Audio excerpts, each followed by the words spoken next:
This is a very sensitive topic for me to talk about, so bear with me. I want to give a trigger warning that we will be talking about addiction and ED. What is transfer addiction?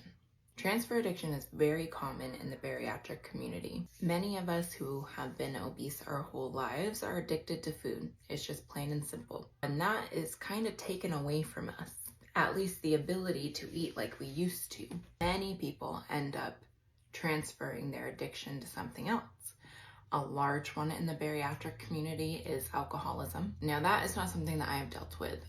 I have dealt with transfer addiction though in my own way. I've touched on this before, but I have struggled with eating disorders, and I basically went from one extreme to another where I was addicted to food, and then I kind of started to demonize food, and then I started not eating food and even making myself.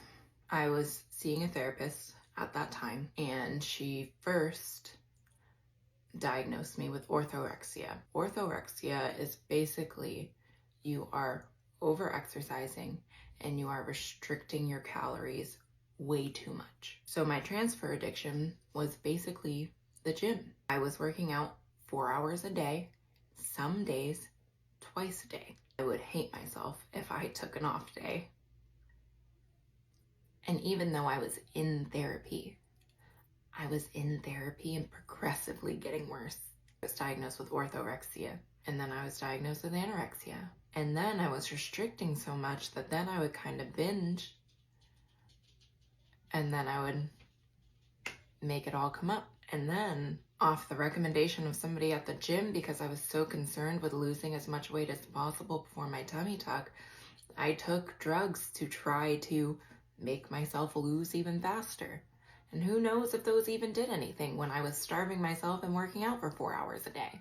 And you can see it in pictures and videos back then. I looked almost gray. I look at pictures of myself from back then and I'm just like, my face looks almost sunken in. People made comments about how you could basically eat a bowl of cereal out of my damn collarbones.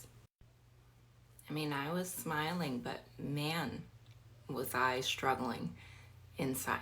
And you know what's interesting about this time period is that I weigh less now. Right after my tummy tuck, I was 183, maybe like a month or two after. And I looked sickly. I feel and see such a difference in my health journey when I started losing weight in a healthy way versus how I was doing it before.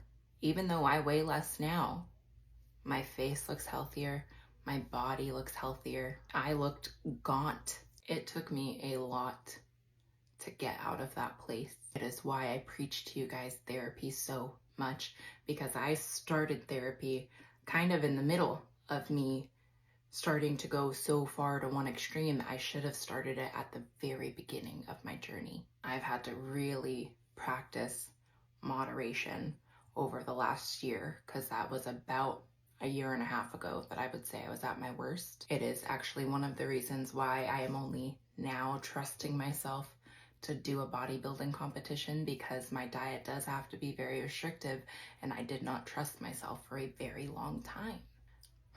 Transfer addiction is very real, and that is why therapy is so important on this journey, because that's what addiction is. It's in our heads. It's the chemicals in our brain, and no surgery is going to fix that. That's mental work we have to do. If you are on any kind of health journey, know that your physical health and your mental health need to be just as important to each other. Don't ignore your mental health on your health journey.